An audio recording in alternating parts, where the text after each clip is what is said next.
नमस्कार दोस्तों, स्वागत है हमारे YouTube चैनल केम क्लासेस में। जैसे कि हमारे अब तक के 4 लेक्चर हो चुके हैं, आज हमारा ये 5वां लेक्चर है। 4 लेक्चर में हमने बहुत सारा डिस्कशन कर चुका हूँ, जैसे कि जनरल इंट्रोडक्शन के बारे में, रेट ऑफ रिएक्शन के बारे में, और एक्सपेरिमेंटल रेट कैसे निकालते हैं हम, एवरेज रेट और इंस्टेंटेनियस रेट।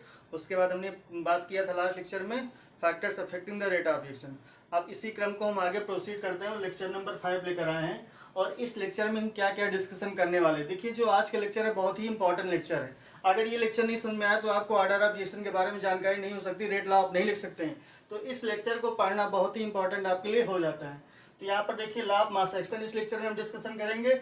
उसके बाद रेट लॉ कैसे लिखेंगे, बहुत ही इंपॉर्टेंट है, और रेट कांस्टेंट और उसकी यूनिट के बारे में। उसके बाद रेट कांस्टेंट की क्या क्या कैरेक्टरिस्टिक है, देन डिफरेंस दोनों के बीच, रेट ऑफ रिएक्शन और रेट कांस्टेंट के बीच डिफरेंस को पढ़ेंगे। ठीक, अब देखिए आप लोगों ने अब तक पढ़ा कि रेट जो डिपेंड करता है, अगर हम कंसंट्रेशन को इंक्रीज करते हैं तो रेट ऑफ रिएक्शन इंक्रीज करता है। हम जनरली इसको क्या बोलते हैं, डिफरेंशियल रेट लॉ के मेथड से नाम से भी जानते हैं। यानी कि अगर कंसंट्रेशन को इंक्रीज करते हैं तो हमारा रेट ऑफ रिएक्शन इंक्रीज करता है। अब इसी को हम आगे पढ़ेंगे कि कंसंट्रेशन को तो इंक्रीज करते हैं, अब देखते हैं कि किसके कंसंट्रेशन को हम इंक्रीज करेंगे तो हमारा रेट ऑफ रिएक्शन बढ़ेगा। तो इसी क्रम को जो दिया गया है एक्सपेरिमेंटल रेट लॉ जो होता है वो एक्सपेरिमेंटल लॉ। ठीक, लेकिन इसके पहले हम पढ़ लेते हैं कि लॉ ऑफ मास एक्शन, जहां से इसका स्टार्टअप हुआ है। तो एक साइंटिस्ट थे, लॉ ऑफ मास एक्शन क्या होता है, एक साइंटिस्ट थे गुल्डबर्ग एंड वागे। इन्होंने क्या दिया, एक रिलेशनशिप 1864 में, 1864 में इन्होंने एक क्वांटिटेटिव रिलेशनशिप दिया है बिटवीन कंसंट्रेशन किसके बीच, रेट ऑफ रिएक्शन और कंसंट्रेशन के बीच। ठीक, तो गुल्डबर्ग एंड वागे ने एक क्वांटिटेटिव रिलेशनशिप दिया है between rate of reaction and molar concentration of reactant के बीच में। इनके बेस पे क्या था, इन्होंने कहा जो रेट ऑफ रिएक्शन है बट इनकी कंडीशन एट कांस्टेंट टेम्परेचर, जो भी हम बात करते हैं एक पर्टिकुलर टेम्परेचर की बात करते हैं, एक पर्टिकुलर रिएक्शन का टेम्परेचर को फिक्स कर देते हैं। तो इन्होंने क्या कहा कि at constant temperature the rate of reaction is directly proportional to the concentration. यहाँ पर कंसंट्रेशन इन्होंने नहीं यूज किया, इन्होंने जो यूज किया है at constant temperature the rate of reaction is directly proportional to the product of active masses of the reacting species with each active mass term raised to the power equal to stoichiometric coefficient। ठीक, इन the chemical reaction में। तो इनका मतलब क्या कहने का है, आइए पहले कुछ लिख लेते हैं, उसके बाद एक हम एग्जाम्पल लेके समझाते हैं कि लॉ ऑफ मास एक्शन होता क्या है, कैसे हम रिएक्शन का लॉ ऑफ मास एक्शन के अकॉर्डिंग रेट ऑफ रिएक्शन को लिखेंगे। ठीक, तो यहां पर पॉइंट वाइज लिख लीजिएगा, law of mass action given by law of mass action. देखिए ये जो भी लेक्चर होगा थोड़ा सा लिखना पड़ेगा आपको, जो भी है मैं जो भी पढ़ा रहा हूँ आपको बुक पढ़ने की शायद जरूरत नहीं पड़ेगी। अगर आप पढ़ना भी चाहते हैं तो एनसीईआरटी एक बुक कोई रिकमेंड कर लीजिए, उसके क्वेश्चन कर लीजिए, या फिर जीआर बाटला की आती है, प्रदीप की आती है, कोई भी पढ़ सकते हैं। लेकिन आज जो होगा आपका बिल्कुल थ्योरेटिकल पोर्शन होगा, लेकिन समझना बहुत इंपॉर्टेंट है। ठीक, तो इस लेक्चर को मिस ना करें क्योंकि आगे वाला लेक्चर नहीं समझ में आने वाला अगर इसको आप अटेंड नहीं करते हैं तो। ठीक, तो law of mass action given by Guldberg and Wahge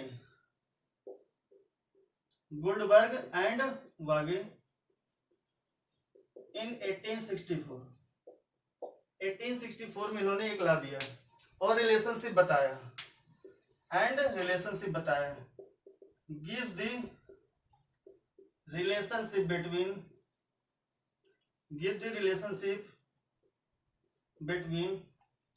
quantitative relationship लिख लीजिए, क्वांटिटी से related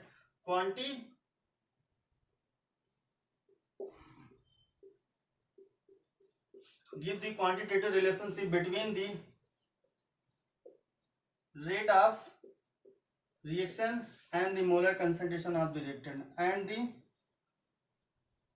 molar concentration of the reactant।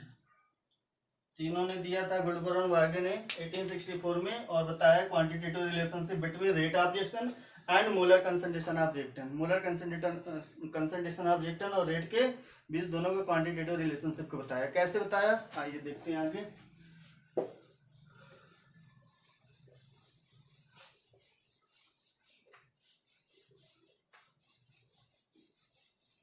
तो इनके आधार पर क्या है, according to law of mass action, according to law of mass action इनके आधार पे क्या है, eight constant temperature,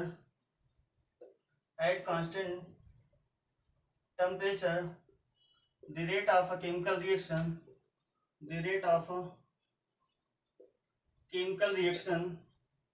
is directly proportional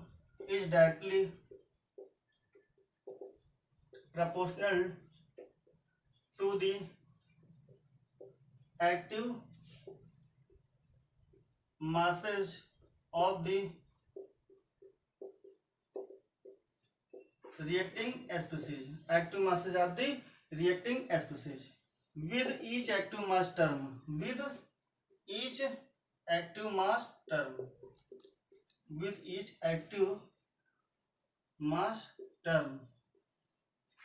to the power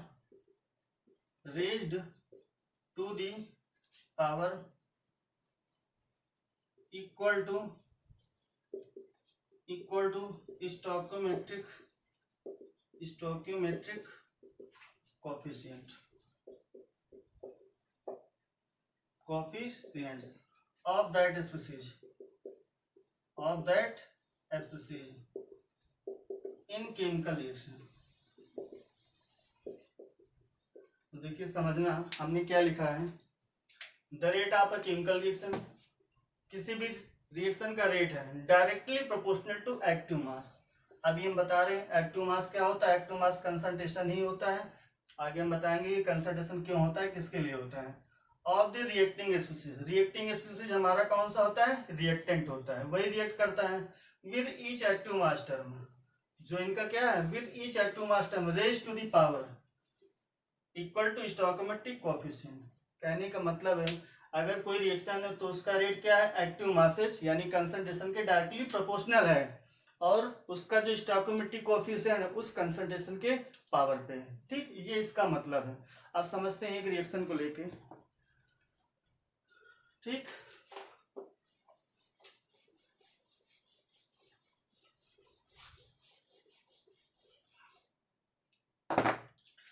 देखिए जैसे कि हम एक एग्जांपल ले रहे हैं, कंसीडर ए रिएक्शन, एक रिएक्शन को हम कंसीडर कर रहे हैं ए प्लस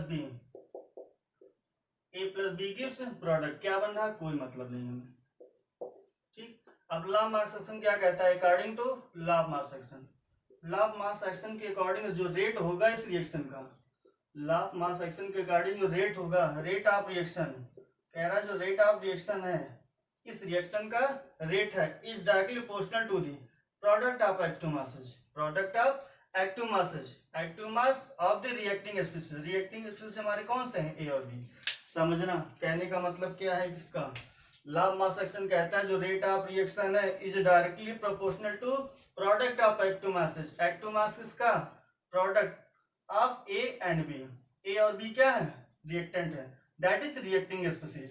तो directly proportional to the product of active masses, A और बी के एक्टिव मासेस के प्रोपोर्शनल है, with each power equal to stoichiometric coefficient, with equal to power stoichiometric coefficient. इसका देखिए स्टोइकोमेट्रिक कोएफिशिएंट कितना है, 1, इसके आगे क्या लगा है 1, with each term power equal to stoichiometric coefficient. तो यहाँ पर देखिए a की पावर 1, b की पावर 1, क्योंकि इसकी स्टोइकोमेट्रिक 1 है। तो यानी कि हम यहाँ से लिख सकते हैं, प्रोपोर्शनलिटी को हटा दो तो rate of reaction equal to concentration के रेट कांस्टेंट के and concentration of A concentration of B, ये हमारा रेट ऑफ रिएक्शन हो जाएगा according to law of mass action. तो लॉ ऑफ मास एक्शन क्या होता है, according to law of mass action the rate of a chemical reaction is directly proportional to the product of active masses of A and P with each term power equal to stoichiometric coefficient 1, 1। ठीक, तो ये क्या है, according to law of mass action के according rate है। ठीक, अब देखिए यहाँ पर k क्या है, तो लिख लीजिए k एक रेट कांस्टेंट है, a और b क्या है, एक्टिव मास है। लिख लीजिए where k is the rate constant and A, B is the active masses of A and B. K है आपका रेट कांस्टेंट ए है, और बी क्या है concentration A, active mass of A, active mass of B is the active mass of A and B. Reactant A और B का ये क्या है एक्टिव मास है, दैट इज कंसंट्रेशन है। तो ये आपका क्या है लाभ मास सेक्शन है।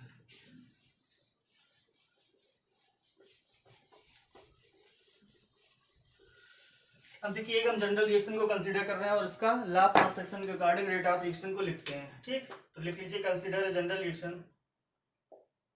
Consider a general reaction. General reaction कौन सा हो जाएगा आपका, जो हमेशा लेते रहे हैं हम शुरुआत से, ए प्लस बी, स्टोइकोमेट्रिक कोएफिशिएंट कुछ भी ले लो, कोई इससे फर्क नहीं पड़ता हमारा, बस लिखना आना चाहिए। According to law of mass section, according to law of mass section, mass section के अकॉर्डिंग इसका क्या होगा rate is directly proportional to concentration of A, concentration of B, concentration of C, with each term power equal to stoichiometric coefficient इसके क्या है A B, इसके stoichiometric coefficient क्या है ए बी। तो यहाँ से क्या हो जाएगा, ये सी तो है ही नहीं, यहाँ पे ए बी ये हो जाएगा। अगर यहाँ पर एक और बढ़ा दे, जैसे कि अगर एक रिएक्टेंट और बढ़ा दे तो यहाँ से क्या हो जाएगा कंसंट्रेशन ऑफ सी की पावर सी। तो यहाँ से आपका रेट इक्वल टू हो जाएगा, रेट इक्वल टू के ए की पावर ए, बी की पावर बी, सी की पावर सी। तो यहाँ पर ध्यान देना, जो रेट है equal to k is the rate constant concentration of A की पावर ए, बी की power B, concentration of C की पावर सी। ठीक, तो इस रिएक्शन का जो लाभ मास सेक्शन के अकॉर्डिंग हमारा रेट हो जाएगा, ये हो जाएगा। ठीक, तो ये तो क्या है लाभ मास सेक्शन के अकॉर्डिंग। अब यहाँ पर क्या है, ये एक्टिव मास हमने यहाँ पर बोल रखा है, but active mass equal to concentration कब होगा ये हमें जान लेना चाहिए। तो लिख लीजिए, हेडिंग डाल लीजिए एक्टिव मास। एक्टिव मास क्या होता है,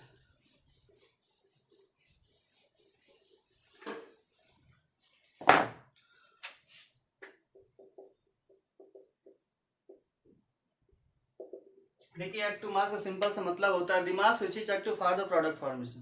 प्रोडक्ट फॉर्मेशन के लिए जो मास हमारा एक्टिव होगा उसको क्या बोलेंगे एक्टिव मास। सिंपल सा लैंग्वेज में बोलचाल की भाषा में बोलते हैं, नाम से ही स्पष्ट है एक्टिव मास।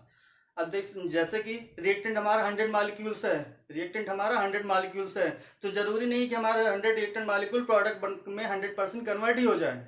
तो क्या होता है उसमें, मान लिया 60% कन्वर्ट हुआ है तो एक्टिव मास कितना हो जाएगा, यानी 60% हो जाएगा। 100 का 60 मॉलिक्यूल अगर कन्वर्ट हो रहा है प्रोडक्ट में तो हमारा एक्टिव मास कितना हो जाएगा 60, यानी 40 हमारा क्या हो जाएगा, वो माइनर प्रोडक्ट बना लेगा। ठीक, तो ये हमारा होता है एक्टिव मास का मतलब जो मास हमारा एक्टिव है प्रोडक्ट के फॉर्मेशन के लिए, वो हमारा मास क्या हो जाए एक्टिव मास। ठीक, अब क्या होता है आइडियली कंडीशन में, आइडियली कंडीशन में जो हमारा एक्टिव मास होता है वो कंसंट्रेशन के इक्वल होता है। कंसंट्रेशन कौन सा, मोलरिटी वाला, दैट इज मोलर कंसंट्रेशन। जो आइडियली कंडीशन में हमारा होता है active mass equal to molar concentration. और दूसरी कंडीशन गुलबर्ग और वागे ने एग्जाम्पशन लिया है, क्या लिया है कि गैसियस और सोल्यूशन फेज के लिए जो एक्टिव मास है वही हमारा क्या है मोलर कंसंट्रेशन। तो यहाँ पर ध्यान देना, आइडियली कंडीशन में जो एक्टिव मास है हमारा मोलर कंसंट्रेशन के इक्वल है और गैसियस और सोल्यूशन फेज के लिए। ठीक, तो एक्टिव मास में हम लिख सकते हैं shortcut the mass which is active the mass which is active for the formation of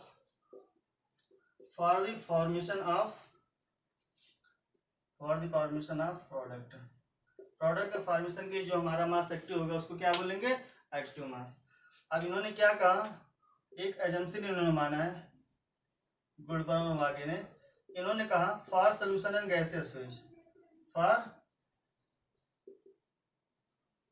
gases और सोल्यूशन फेज, जो सोल्यूशन और गैसियस फेज के लिए इन्होंने बोला जो एक्टिव मास है active mass which is equal to molar concentration, जो एक्टिव मास है मोलर कंसंट्रेशन के इक्वल है। Molar concentration number of moles present in 1 litre of the solution, that is molarity. इसकी यूनिट क्या होती है मोल पर लीटर, जो हम अब तक यूज करते आए हैं। तो जो एक्टिव मास मोलर कंसंट्रेशन के इक्वल है, बट ये क्या है valid only for ideal system. लिख लेना valid only for an ideal system. Ideally system के लिए ही वैलिड है, आइडियली कंडीशन में ही वैलिड है, अगर रियल हो गया तो गड़बड़ हो जाएगा। तो जो एजेंसन इन्होंने माना गैसेस और सोल्यूशन फेज के लिए जो होता है active mass equal to molar concentration, but ये valid only for ideal system. That is condition हमारा आइडियल है, गैसियस आइडियल है, तो हमारा क्या हो जाएगा एक्टिव मास मोलर कंसंट्रेशन के इक्वल हो जाएगा। तो रियल के लिए क्या होगा, तो लिख लीजिए फॉर रियल सिस्टम, जो रियल सिस्टम होता है रियल सिस्टम के लिए active mass less than molar concentration के होता है। तो फॉर रियल सिस्टम के लिए for real system the active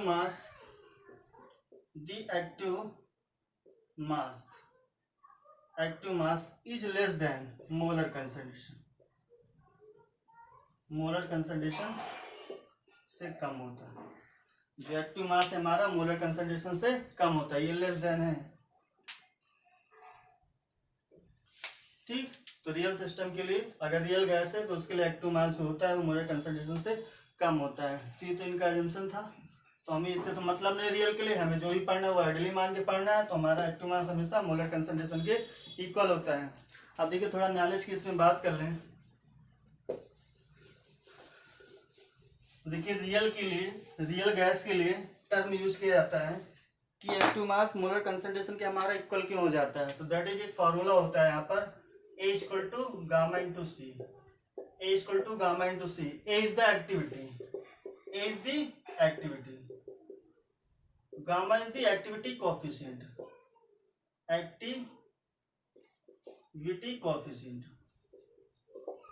C is the concentration. तो ए क्या होता है, जो एक्टिव मास है उसको न यूज करके एक्टिविटी यूज कर देते हैं, किसके लिए, रियल के लिए। आगे हम पढ़ेंगे इलेक्ट्रोकेमिस्ट्री में। तो a equal to activity gamma activity coefficient है। तो जो क्या होता है सिस्टम जब आइडियल होता है दैट इज वीक इलेक्ट्रोलाइट होता है, या फिर वीक कंसंट्रेशन का कोई इलेक्ट्रोलाइट होता है, ठीक, या फिर डाइल्यूट सोल्यूशन के लिए डाइल्यूट कंसंट्रेशन लिख लेना चाहे for dilute solution or weak. For dilute solution के लिए क्या होता है एच जो गामा होता है एक्टिविटी कोएफिशिएंट 1 हो जाता है। एक्टिविटी कोएफिशिएंट डाइल्यूट सोल्यूशन के लिए कितना हो जाता है, 1 हो जाता है। दैट इज फॉर आइडियल के लिए हो जाता है। आइडियल सिस्टम के लिए गामा इक्वल टू 1 हो जाता है। अब गामा अगर 1 हो गया तो ए इक्वल टू सी, यानी कि जो हमारा active mass that is activity equal to molar concentration, that is a equal to c. इसीलिए हम एक्टिव मास को ए ना लिखकर सी से रिप्रेजेंट करते हैं। सी इज द सी, और सी को हम कैसे रिप्लेस कर देते हैं, स्क्वायर ब्रैकेट कंसंट्रेशन ए का है तो ए लिख देते हैं, या फिर ऐसे लिखते हैं इसी को क्या लिख देते हैं कंसंट्रेशन ऑफ ए। ये भी कंसंट्रेशन ऑफ ए और ये भी कंसंट्रेशन ऑफ ए, तो दोनों रिप्रेजेंटेशन है, लिखने का अपना अपना तरीका है। तो एक्टिविटी ना यूज करके हम कंसंट्रेशन को यूज करते हैं। ठीक, तो ये तो हमारा हुआ एक्टिव मास और लॉ ऑफ मास सेक्शन। अब आगे हम पढ़ते हैं रेट लॉ क्या होता है।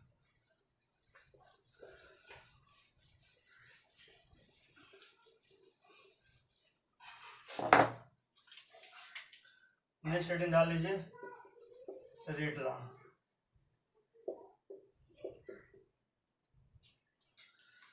देखिए रेट लॉ क्या होता है। रेट लॉ जो आपका होता है ये एक्सपेरिमेंटल होता है। किसी भी रिएक्शन को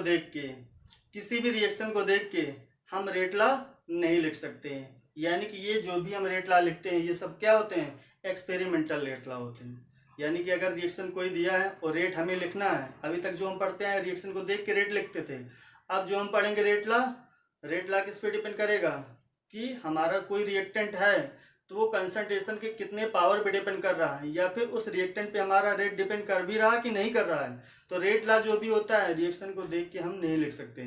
तो पहले तो यहाँ पर एक मेन पॉइंट लिख लीजिए, it is a purely experimental quantity.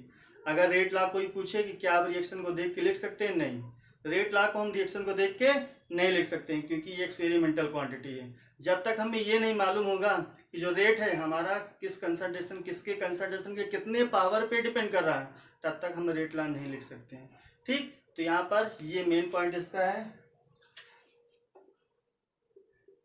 It is a purely experimental law, it is ए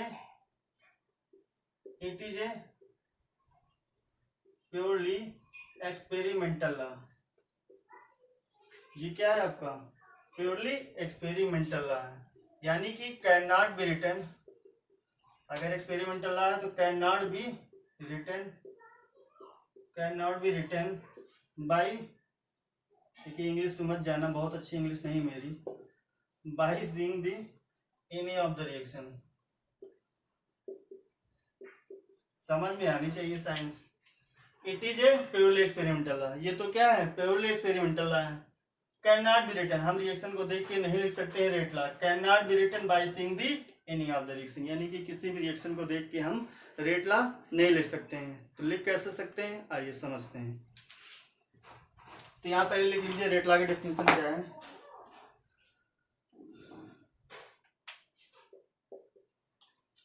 एक सेकेंड,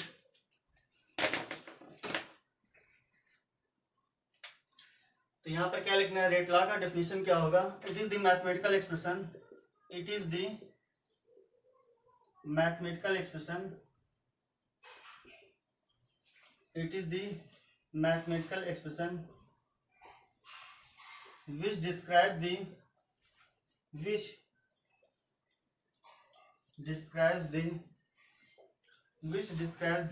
experimental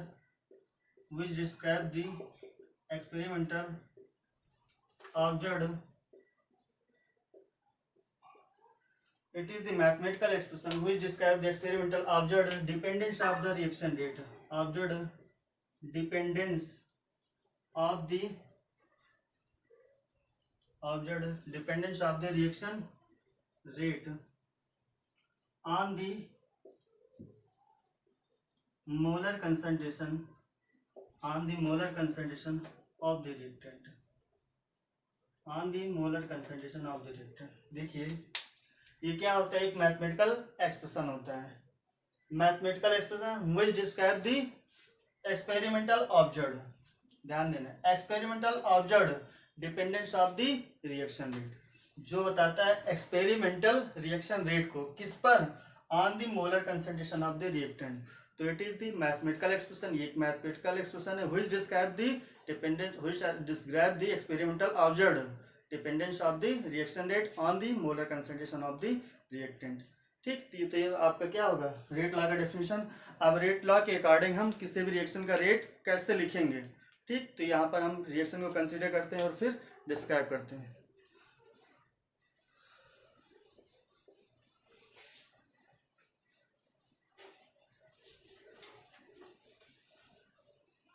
जैसे कि हम एक रिएक्शन को कंसीडर कर ले रहे हैं, let us consider the reaction,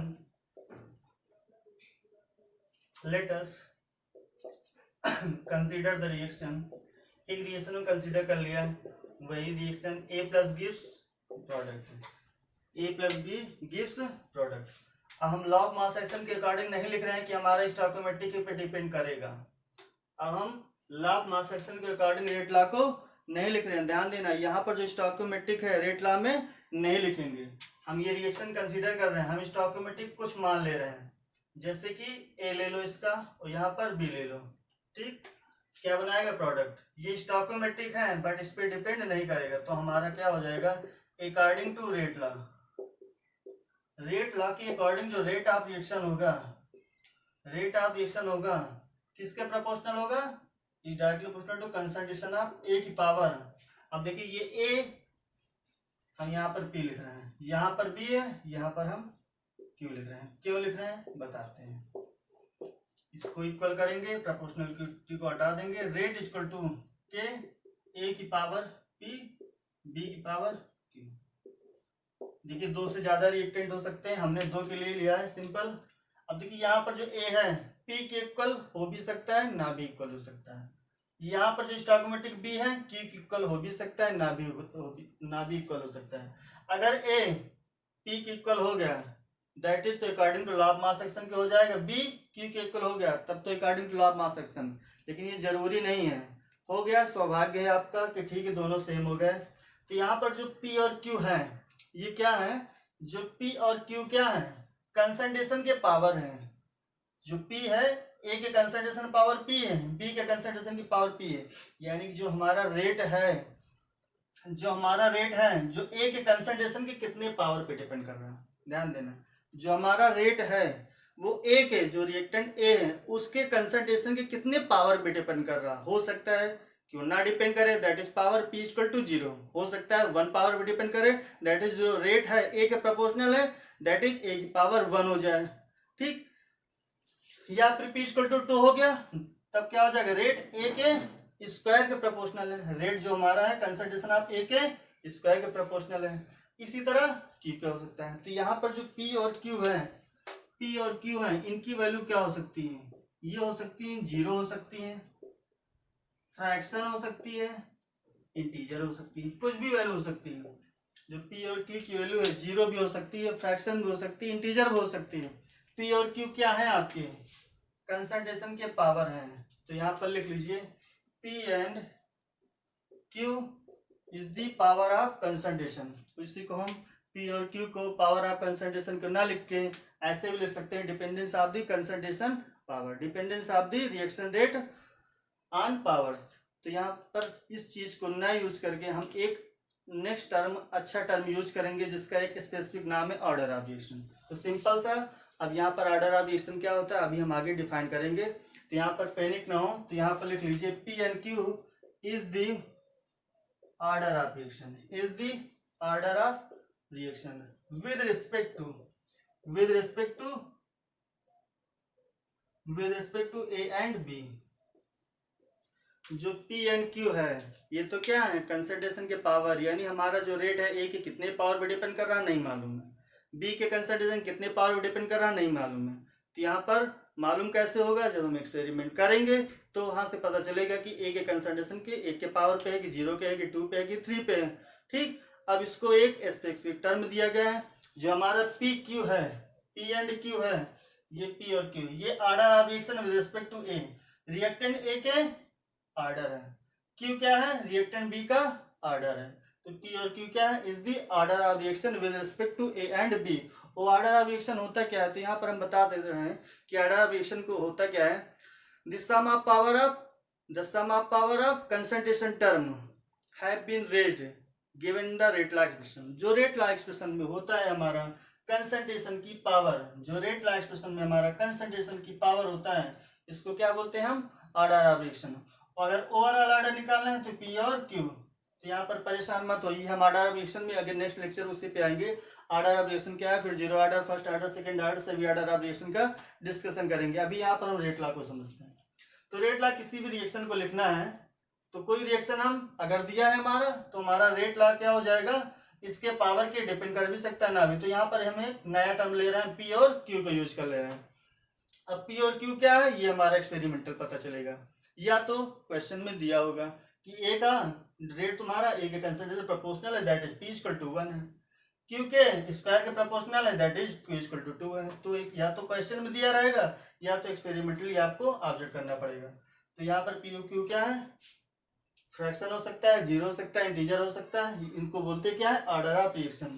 के तो आपको मालूम है कि क्या है आपका रेट कांस्टेंट, कि क्या है आपका रेट कांस्टेंट। आई होप कि इसको समझ में आया होगा कि रेट लॉ कैसे लिखते हैं। अब देखिए हम कुछ रिएक्शंस ले रहे हैं और उनके क्या ऑर्डर ऑफ रिएक्शन है और उसका रेट लॉ क्या है। टेस्टर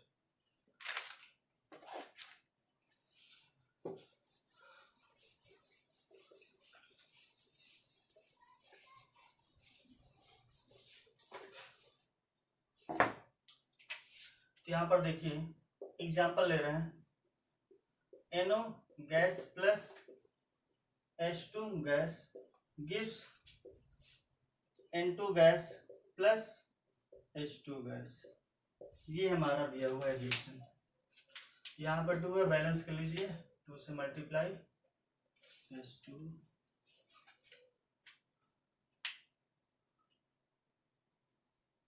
रिएक्शन बैलेंस नहीं है, 2H2 2 2 जा 4, 2 2 जा 4, 2 ऑक्सीजन 2 ऑक्सीजन, ठीक है। अब रिएक्शन बैलेंस है।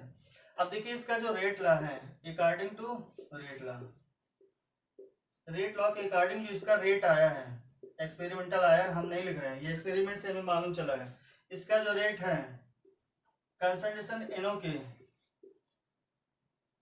स्क्वायर एंड H2 का पावर 1, ध्यान देना जिसका एक्सपेरिमेंटल है रेट लॉ हमेशा क्या होता है एक्सपेरिमेंटल। जो एक्सपेरिमेंट से पता चला कि जो इसका रेट है नाइट्रिक ऑक्साइड के स्क्वायर के प्रोपोर्शनल है। अब यहाँ पर इसके लिए सौभाग्य की बात यह है कि यहाँ पर स्टोइकोमेट्री भी 2 है और इसका पावर दैट इज P = भी 2 है। तो इस रिएक्शन के लिए तो ठीक है यहाँ पर, लेकिन इसी को आगे बढ़ते हैं और H2 का देखते हैं। यहाँ पर H2 के स्टोइकोमेट्री कोएफिशिएंट 2 है और यहाँ पर 1 है। दैट इज जो रेट है अकॉर्डिंग टू जो रेट ला एक्सपेरिमेंटली जो रेट ला आया है, इसका जो रेट है नाइट्रिक ऑक्साइड के स्क्वायर के प्रोपोर्शनल है। नाइट्रिक ऑक्साइड के कंसंट्रेशन के स्क्वायर के प्रोपोर्शनल है, बट H2 के डायरेक्टली प्रोपोर्शनल है। H2 के कंसंट्रेशन के डायरेक्टली प्रोपोर्शनल है। तो ये क्या है आपका एक्सपेरिमेंटल रेट ला, एक्सपेरिमेंट से पता चला है। ठीक, अब नेक्स्ट एक एग्जांपल और देख लेते हैं। H2 gas plus I2 gas, यहाँ पर क्या है। अब देखिए कुछ लोग सोच रहे होंगे सर हमें मालूम कैसा होगा, आप तो रटे हुए हैं। हाँ तो जी हाँ मैं रटा हूँ। ठीक, ये एक्सपेरिमेंटल रेट ला रटे हुए होते हैं, 2-4 एग्जाम्पल आपको समझाने के लिए, लेकिन आपको रटना नहीं है। ठीक, यहाँ पर हम बता रहे हैं रिएक्शन को कैसे यहाँ पर रेट ला लिखना है। ठीक, तो आपको आगे मालूम हो जाएगा कि रेट ला हम कैसे लिखेंगे। आगे आपको ऑर्डर ऑफ रिएक्शन पढ़ाने के बाद, सभी रिएक्शन पढ़ाने के बाद, first order, zero order, second order, आपका आगे आएगा determination of order of reaction, rate constant and rate law. तो यहाँ पर क्या है रेट ला कैसे लिखते हैं ये समझ लीजिए। ठीक, क्योंकि हमें इसका यूज पड़ेगा रिएक्शन की काइनेटिक्स पढ़ने में कि कौन सी ऑर्डर की रिएक्शन है। ठीक, तो यहाँ पर आगे हम बढ़ते हैं और इसका जो एक्सपेरिमेंटल रेट ला आया है, एक्सपेरिमेंटल रेट ला आया है रेट इक्वल टू के H2 की पावर 1 I2 की पावर 1। तो यहाँ पर देखिए इसके लिए तो और अच्छा है, यानी कि जो रेट है वो H2 के कंसंट्रेशन के directly proportional as well as I2 के कंसंट्रेशन के डायरेक्टली प्रोपोर्शनल, यानी कि यहाँ पर जो स्टोइकोमेट्रिक है यहाँ पर भी 1 ही 1 है। तो यानी यहाँ तो और अच्छा हो गया। और इस टाइप की रिएक्शन को बोलते हैं हम, इस टाइप की रिएक्शन को हम क्या बोलते हैं elementary reaction. Elementary reaction is the reaction that जिसका हमारा ऑर्डर ऑफ रिएक्शन और मॉलिक्यूलरिटी। अब मॉलिक्यूलरिटी क्या है, तो मॉलिक्यूलरिटी भी हम आगे पढ़ाएंगे इसी के बाद। मॉलिक्यूलरिटी और ऑर्डर ऑफ रिएक्शन, मॉलिक्यूलरिटी ये होती है कि कितने हमारे रिएक्टिंग स्पीसीज हैं। किसी भी रिएक्शन का अगर मॉलिक्यूलरिटी बताना है तो सभी की स्टोइकोमेट्री को जोड़ लीजिए। अगर किसी भी रिएक्शन के मॉलिक्यूलरिटी बताना है तो उसके रिएक्टिंग स्पीसीज की स्टोइकोमेट्री को जोड़ लीजिए। यहाँ पर कितना है 1 है, यहाँ पर कितना है 1 है, दैट इज मॉलिक्यूलरिटी 1 + 1 = 2। तो इस टाइप की रिएक्शन को हम बोलते हैं एलिमेंट्री रिएक्शन। एलिमेंट्री रिएक्शन एक ऐसा रिएक्शन है जिसकी मॉलिक्यूलरिटी और ऑर्डर ऑफ रिएक्शन इक्वल हो जाते हैं। तो वहां पर नहीं समझना है कि वहां पर क्या है एलिमेंट्री रिएक्शन है कि नहीं है।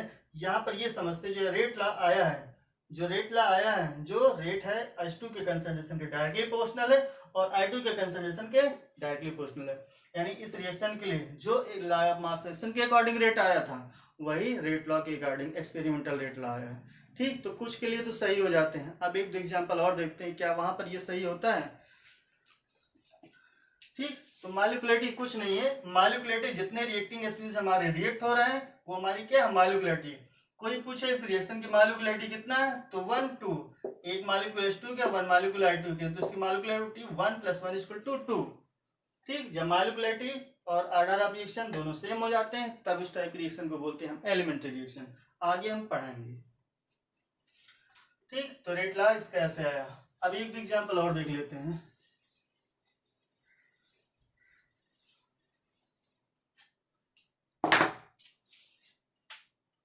तीसरा एग्जांपल है N2O gas plus H2O gas. यहाँ से क्या आ जाएगा आपका N2 गैस बनता है प्लस H2O गैस बनता है। देखिए ये रिएक्शन है। ठीक, इस रिएक्शन को जो एक्सपेरिमेंटल रेट ला आया है, एक्सपेरिमेंटल रेट ला आया है, क्या दिया है रेट इक्वल टू के N2O, रेट इक्वल टू के N2O। यानी कि हमारा जो रेट आया है, हमारा जो रेट आया है इसकी स्टोइकोमेट्रिक कोएफिशिएंट 1 है। यानी कि जो रेट है is directly proportional to concentration of the N2O, concentration of the N2O, but H2 के कंसंट्रेशन डिपेंड ही नहीं कर रहा है। यानी कि यहाँ पर H2 के कंसंट्रेशन को अगर बढ़ाते हैं तो हमारे रेट पे कोई इफेक्ट नहीं पड़ेगा। ध्यान देना। अब देखिए वहां पर हम कह रहे हैं कि कंसंट्रेशन बढ़ा रहे हैं तब रेट बढ़ रहा था, बट क्या था वो थ्योरेटिकल था। यहाँ पर क्या हम एक्सपेरिमेंटली पता चला कि इसके कंसंट्रेशन को बढ़ा रहा है तो रेट हमारा बढ़ रहा है, बट H2 के कंसंट्रेशन को बढ़ा रहा है तो रेट हमारा नहीं बढ़ा। तो ये एक्सपेरिमेंटली पता चला है हमारा। ठीक, तो आगे हम डिटर्मिनेशन में पढ़ेंगे कैसे फाइंड आउट करेंगे। वहां पर कुछ डाटाज दिए रहेंगे आपको, उसके बेसिस पे उसके हेल्प से हम फाइंड आउट करेंगे। ठीक, एक एग्जाम्पल और देखते हैं, लास्ट एग्जाम्पल चौथा, एस्टल्डिहाइड का डिकम्पोजिशन CH3CHO। यहाँ पर जो एस्टल्डिहाइड ये क्या बनाता है आपका CH4 gas plus CH carbon monoxide gas. इसका जो रेट आता है, एक्सपेरिमेंटल जो रेट ला आता है, rate equal to K CH3CHO की पावर 3/2। ये तो कमाल ही हो गया। यहाँ पर देखिए अभी तक तो क्या आ रहे थे, सभी का इंटीजर वैल्यू आ रही थी या तो इसके जीरो वैल्यू आ रही थी रेट का ऑर्डर। यहाँ पर देखिए एस्टल्डिहाइड इसकी पावर 3/2, यानी कि इसका जो रेट है एस्टल्डिहाइड के 3/2 पावर के प्रोपोर्शनल है। इसका जो रेट है कंसंट्रेशन ऑफ द एस्टल्डिहाइड के 3/2 के पावर के प्रोपोर्शनल होता है। तो यहाँ पर देख लिया जो एस्टल्डिहाइड है गैसेस CH4 बनाता है और कार्बन मोनोऑक्साइड, इसका जो रेट है एस्टल्डिहाइड के कंसंट्रेशन के 3/2 के प्रोपोर्शनल होता है। अब हम इसके बाद हम क्या पढ़ेंगे, रेट कांस्टेंट क्या होता है। कहीं कहीं पूछ लिया जाता है एक नंबर की, what is the rate constant. ठीक, डेफिनेशन पूछ लेता है, फिर रेट कांस्टेंट को डिफाइन करिए। तो पहले हम ये सीख लेते हैं कि रेट कांस्टेंट होता क्या है, और इसके फिर पढ़ेंगे कि रेट कांस्टेंट कैरेक्टरिस्टिक क्या है, क्या इफेक्ट पड़ता है रेट कांस्टेंट का, बढ़ाएंगे तो क्या, किस पे डिपेंड करता है। तो पहले हम रेट कांस्टेंट के बारे में जान लेते हैं अच्छे से, उसके बाद आगे बढ़ते हैं। तो हेडिंग डाल लीजिए रेट कांस्टेंट, हेडिंग डाल लीजिए रेट कांस्टेंट।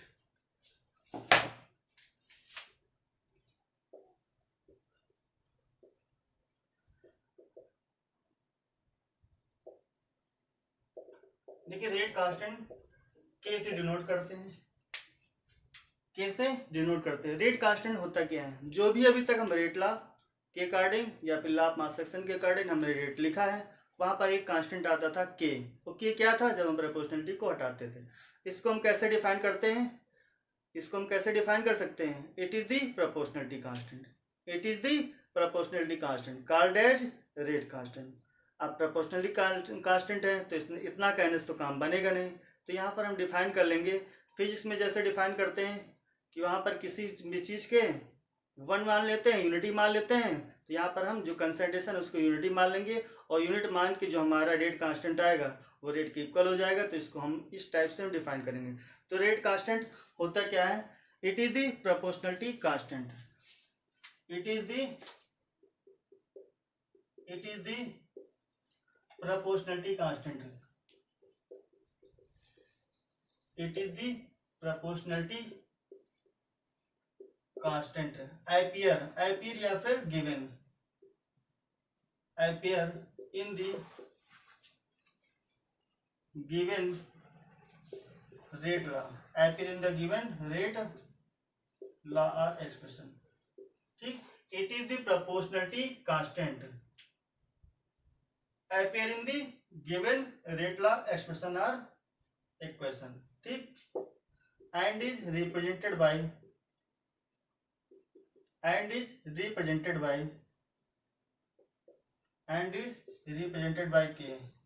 k से हम डिनोट करते हैं। अब देखिए ये तो क्या है, प्रोपोर्शनलिटी कांस्टेंट है, किससे हम डिनोट करते हैं, k से। डिफाइन करने के लिए आपको जैसे कि हमने एक रिएक्शन लिया था, तो यहाँ पर लिख लीजिए वही reaction, consider a general reaction. कौन सा लिख लेंगे, A B B C C, gives product. इसका रेट ला के अकॉर्डिंग टू रेट ला, इसका रेट क्या हो जाएगा, according to rate law. Rate law के अकॉर्डिंग जो रेट लिखते हैं, rate equal to concentration of A की पावर पी, बी की पावर क्यू, सी की पावर आर। ध्यान देना, एक जनरल रिएक्शन को कंसीडर हमने किया है, इसका स्टोइकोमेट्रिक ए का ए है, बी का बी है स्मॉल, सी का सी है।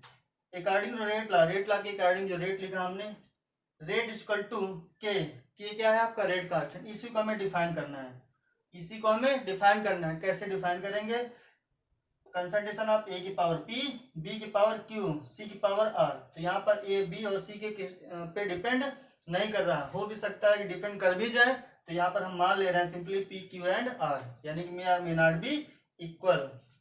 ठीक, तो यहाँ पर हमें के को डिफाइन करने के लिए क्या करना पड़ेगा, देखिए जब भी फिजिक्स में करते हैं तो यूनिटी मान लेते हैं। जो हमारा है किसी एक को स्पेसिफिक मान लें, जैसे रेट है तो रेट तो हम बता सकते हैं किसके, जैसे के इक्वल टू रेट कब हो जाएगा, जब हमारा ए बी और सी के कंसंट्रेशन को हम यूनिट मान लें। तो कैसे डिफाइन कर सकते हैं, if concentration of A B and C equal to 1, तो हमारा रेट इक्वल टू क्या हो जाएगा, रेट कांस्टेंट के। That is it can also be defined as it is the rate constant which is equal to the rate of reaction. Rate constant is the rate of reaction when concentration of each of the reactant is unit. ठीक, तो आगे चल के हम define करते हैं इसको।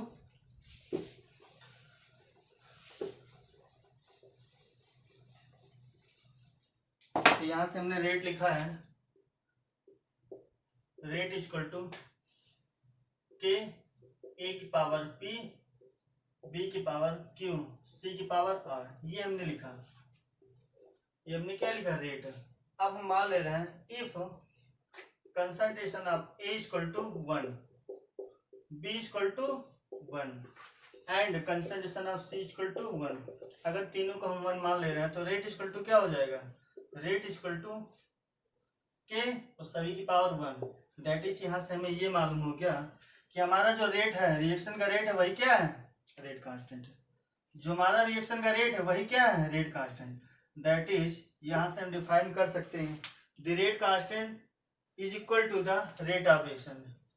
The rate constant can also be defined as the rate constant is equal to the rate of reaction when concentration of each of the reactant is unity. जब सभी के कंसंट्रेशन को हम यूनिट कर देंगे तो हमारा जो रेट हो जाएगा रेट कांस्टेंट के इक्वल हो जाएगा। यहाँ पर के इक्वल टू लिख लीजिए रेट कांस्टेंट, वेयर के इक्वल टू रेट कांस्टेंट, के आपका क्या है, rate constant, and P Q are, P Q are क्या है, is the dependence of the, is the dependence of the reaction rate on the molar concentration, on the molar concentration of the reactant. Reactant के molar concentration का dependence है, पता नहीं depend कर रहा भी या कि नहीं कर रहा, वो आगे हम पढ़ेंगे। इसी को दूसरे टर्म में एक स्पेसिफिक नाम देते हैं, P Q R is the order of reaction. P is order of reaction with respect to A, Q is the order of reaction with respect to B, C is the order of reaction with respect to C. इसी को बोल देते हैं dependence of the reaction rate on the molar concentration of the reactant. अब define करने के लिए हमने क्या किया है, यहाँ पर ए equal to 1, concentration of B equal to 1 and C equal to 1।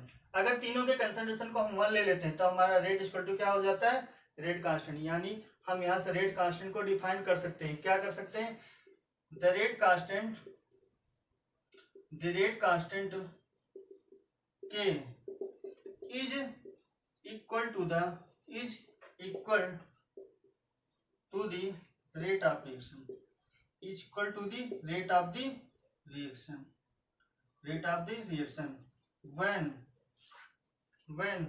concentration of, when concentration of each of the reactant, each of the reactant, each of the reactants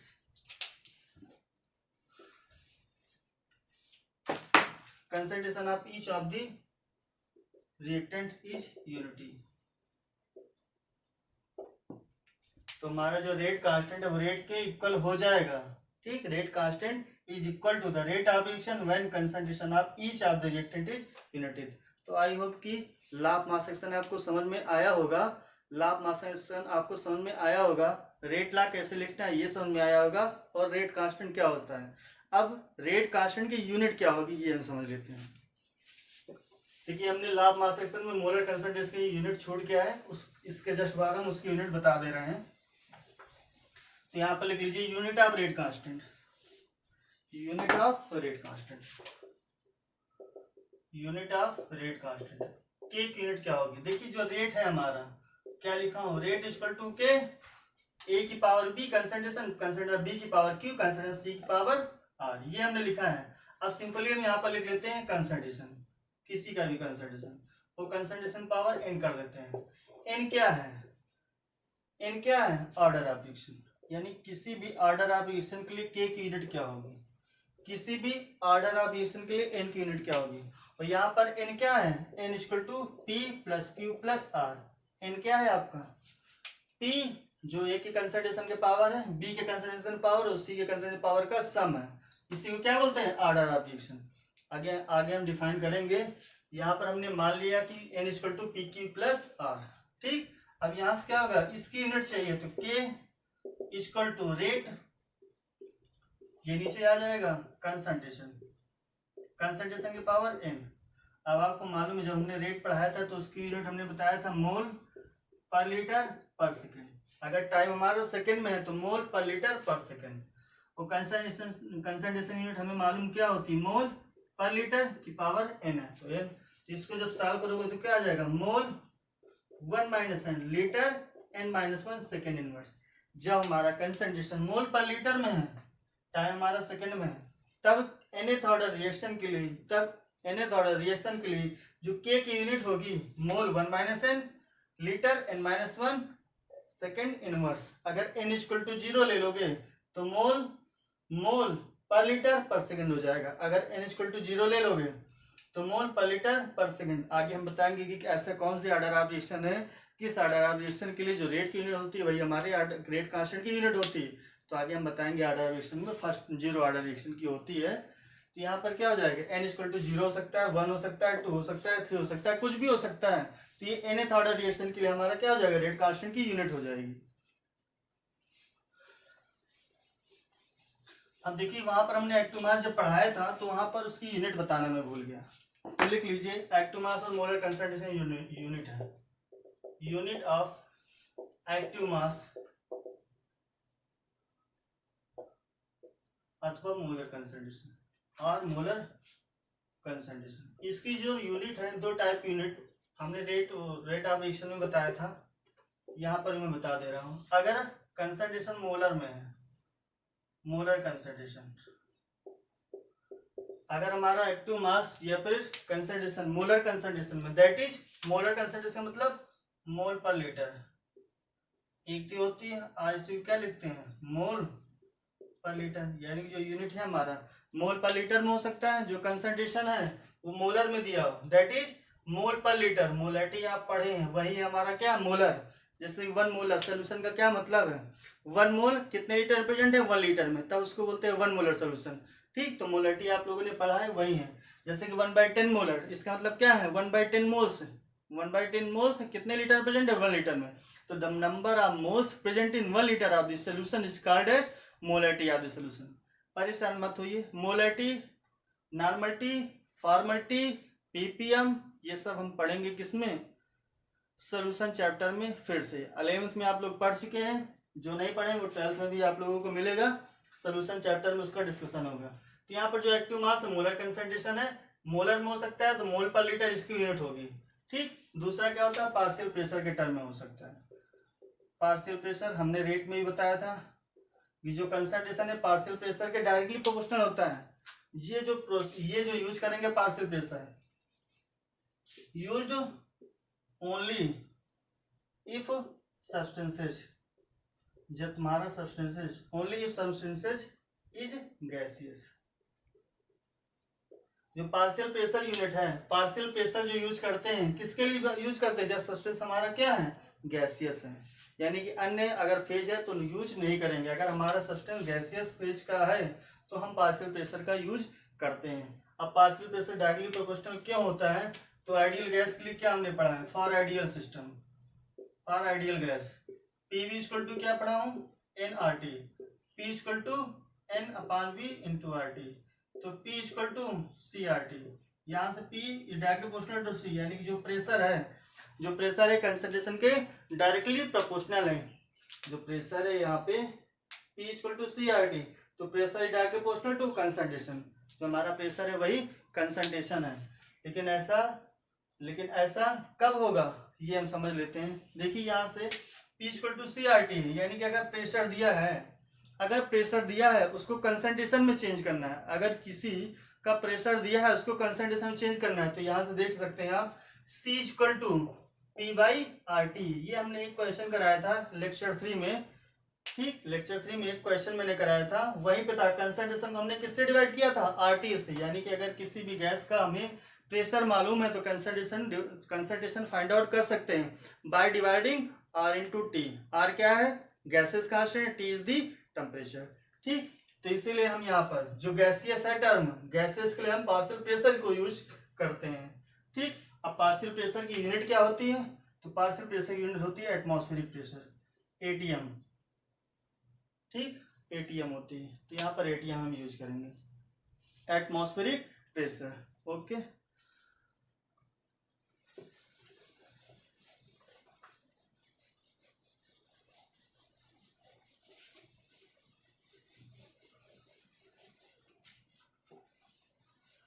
देखिए अब तक हमने जो डिस्कशन किया है, लाफ मास एक्शन हो गया, rate law हो गया, रेट कांस्टेंट हो गया। अब हम आते हैं इन तीनों के बाद कैरेक्टरिस्टिक और डिफरेंस। देखिए रेट कांस्टेंट की कैरेक्टरिस्टिक क्या है? अब रेट कांस्टेंट पढ़ा तो उसकी कैरेक्टर के बारे में तो जानना जरूरी होता है। तो ठीक, कैरेक्टरिस्टिक क्या होता है? देखिए जो कैरेक्टरिस्टिक हैं, पांचों कैरेक्टरिस्टिक इंपॉर्टेंट है, ये जानना जरूरी हो जाता है आपके लिए। देखिए पहले तो रेट कांस्टेंट किसी भी रिएक्शन का मेजर है, यानी it is the measure of the reaction rate. Measure कैसे है?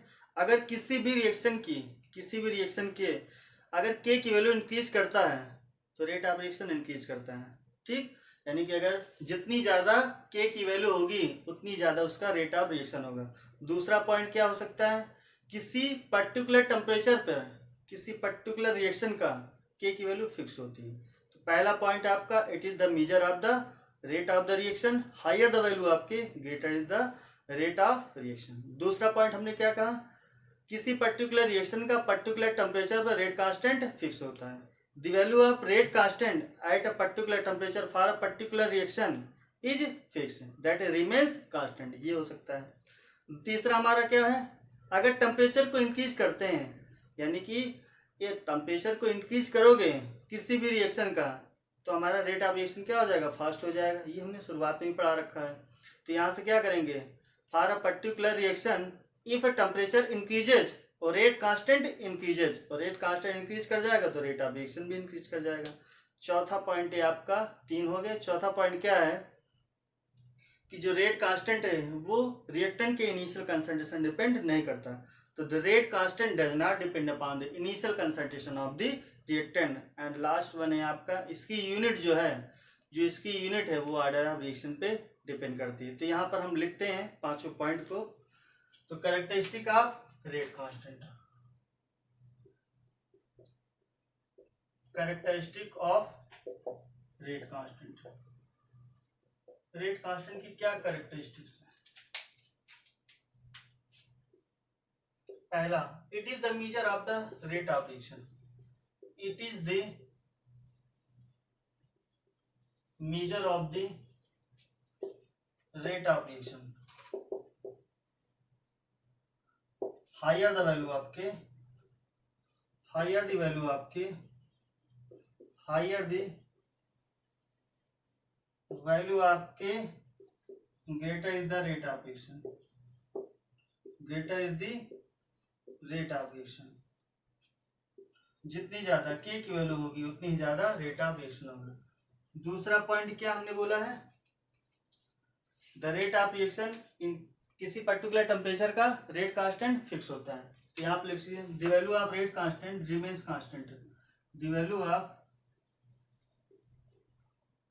आपके remains constant, remains constant for a particular reaction, for a particular reaction, for a particular reaction at a particular temperature, at particular temperature.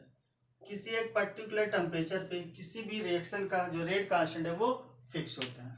तीसरा point हमने क्या कहा कि अगर temperature को इंक्रीज करते हैं तो रेट कांस्टेंट इंक्रीज करता है। तो थर्ड पॉइंट लिख लीजिए, तीसरा point, if temperature of the reaction increases, if temperature of the reaction increases, the value of rate constant increases,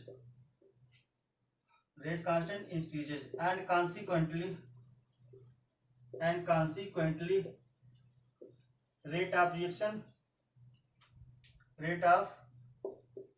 increases. Rate constant increase करेगा तो रेट ऑफ रिएक्शन भी increase करेगा। तो यहाँ से अगर टेम्परेचर को इंक्रीज करते हैं यानी कि रेट कांस्टेंट हमारा इंक्रीज हो जाएगा, रेट कांस्टेंट इंक्रीज होगा तो रेट ऑफ रिएक्शन भी इंक्रीज होगी। एंड आपका फोर्थ पॉइंट है the rate constant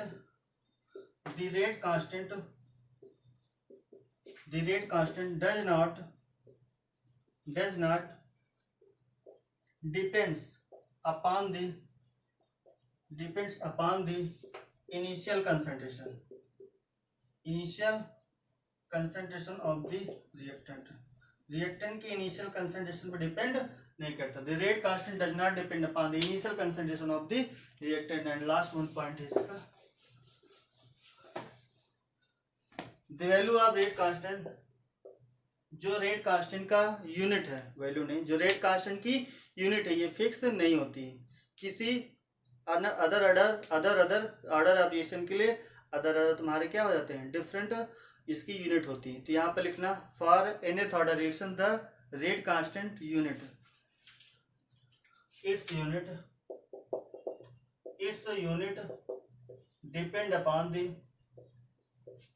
unit depend upon the order of reaction. Order of reaction की इसकी यूनिट डिपेंड करती है। फॉर nth ऑर्डर रिएक्शन के लिए यूनिट क्या होती है, फॉर nth ऑर्डर रिएक्शन के लिए जो k की यूनिट होती है मोल 1 - n litre n-1 second inverse. जो हमारा कंसंट्रेशन मोल पर लीटर में होता है सेकेंड इनवर्स में है। ठीक, देखिए करेक्टरिस्टिक हो गया। अब करेक्टरिस्टिक के बाद हम क्या डिस्कशन करेंगे, दोनों में डिफरेंसेस, रेट ऑफ रिएक्शन और रेट कांस्टेंट के दोनों में डिफरेंसेस क्या है। तो हेडिंग डाल लीजिए difference between rate of reaction and rate constant. Difference between rate of reaction and rate constant.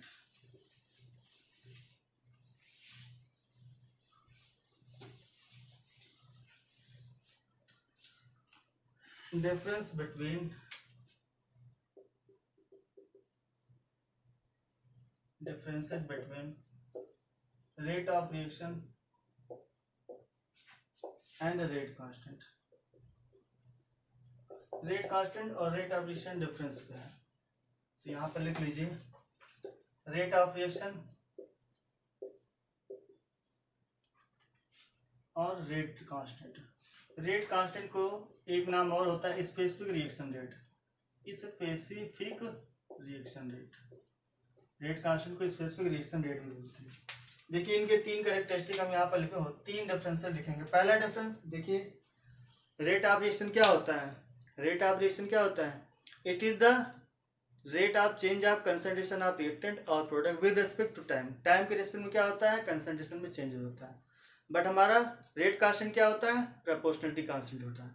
Rate constant क्या होता है, प्रोपोर्शनलिटी कांस्टेंट होता है। और जब सभी के कंसंट्रेशन को हम यूनिट ले लेते हैं तो हमारा रेट ऑफ रिएक्शन के इक्वल हो जाता है। तो पहला तो डिफरेंस ये। दूसरा डिफरेंस क्या होता है, जो रेट ऑफ रिएक्शन है किसी एक पर्टिकुलर स्टैंड पे उसके कंसंट्रेशन पे डिपेंड करता है। जो रेट ऑफ रिएक्शन है किसी एक पर्टिकुलर स्टैंड पे उसके कंसंट्रेशन पे डिपेंड करता है। बट हमारा रेट कांस्टेंट क्या होता है, फिक्स होता है। जो हमारा रेट कांस्टेंट होता है वो फिक्स होता है, वो does not depend upon the initial concentration of the reactant. ठीक, जो रेट ऑफ रिएक्शन है वो पर्टिकुलर स्टैंड पे डिपेंड करता है कंसंट्रेशन पे, बट हमारा रेट कांस्टेंट क्या होता है, फिक्स होता है, कांस्टेंट होता है and does not depend upon the initial concentration of the reactant. अब जो रेट ऑफ रिएक्शन की यूनिट होती है मोल पर लीटर पर सेकेंड होती है, दैट इज फिक्स होती है। बट हमारी जो रेट कांस्टेंट यूनिट होती है वो ऑर्डर ऑफ रिएक्शन पे डिपेंड करती है, दैट इज वेरी करता है। तो यहाँ पर लिखते हैं तीनों डिफरेंस को। तो पहला है इट इज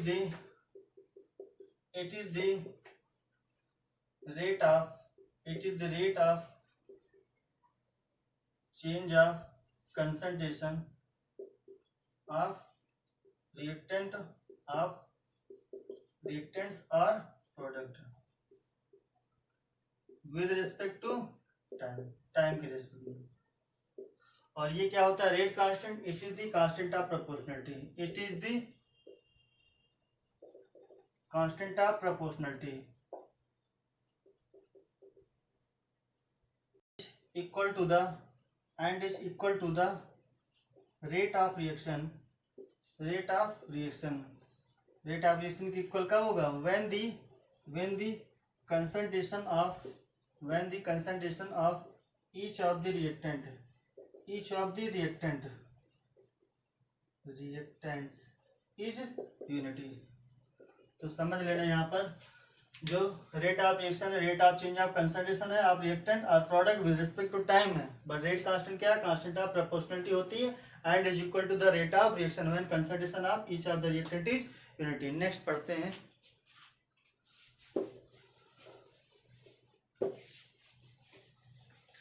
दूसरा हमने क्या बताया था, किसी भी रिएक्शन का एक पर्टिकुलर स्टैंड पे जो हमारा रेट है किस पे डिपेंड करेगा, कंसंट्रेशन पे। तो the rate of reaction, the rate of reaction, the rate of reaction at a particular stand, at a particular instant, at a particular stand of a particular reaction, of a particular reaction depends upon the, किस पे depend करेगा, depends upon the, depends upon the concentration of the reactant, depends upon the concentration of the reactant at that stand, उस stand पर concentration क्या है, eight that stand, instant. अब देखिए दूसरा इसका रेट कांस्टेंट क्या होगा, इसका तो जो रेट ऑफ रिएक्शन है किसी एक पर्टिकुलर स्टैंड पे, पर्टिकुलर रिएक्शन का किस पे डिपेंड करेगा, concentration of the reactant eight a particular stand पे, बट तुम्हारा रेट कांस्टेंट क्या होगा, फिक्स होगा। The rate constant remains constant, the rate constant remains constant for a particular reaction, किसी एक पर्टिकुलर रिएक्शन के लिए कांस्टेंट होता है, for a particular reaction and does not depend upon the, and does not depend upon the initial concentration, does not depend upon the initial concentration of the reactant के initial concentration depend नहीं करता है। दो हो गए, तीसरा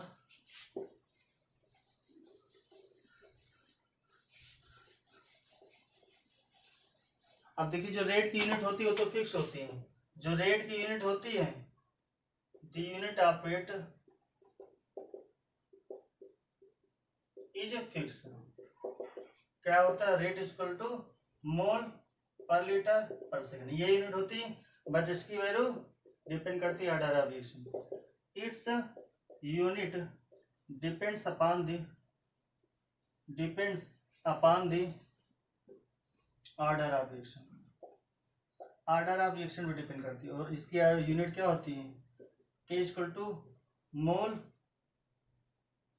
1 - n litre n-1 second inverse, जब हमारा टाइम सेकेंड इनवर्स में है और कंसंट्रेशन मोल पर लीटर में है। तो आज के लेक्चर में हमने जो भी बात की है वो सब आपको आनी चाहिए। अगर इतना आपको आता है, 5 लेक्चर क्लियर है और 4th वाला अच्छे से आपको क्लियर है, तो अब आपको हम पढ़ाएंगे order of reaction. Order of reaction में 0 order, first order, second order, फिर इनके काइनेटिक्स क्या होती है, यानी कि इनके रेट इक्वेशन क्या होगा, ठीक, इंटीग्रेटेड मेथड से। उसके बाद हम इनका ग्राफिकल रिप्रेजेंटेशन पढ़ेंगे। तो आई होप आपको ये लेक्चर समझ में आया है। आज के लिए इतना ही रखते हैं और आपका देखने के लिए बहुत बहुत धन्यवाद। Thank you so much. और प्लीज़ लाइक शेयर कमेंट करना ना भूलें। ठीक, थैंक यू।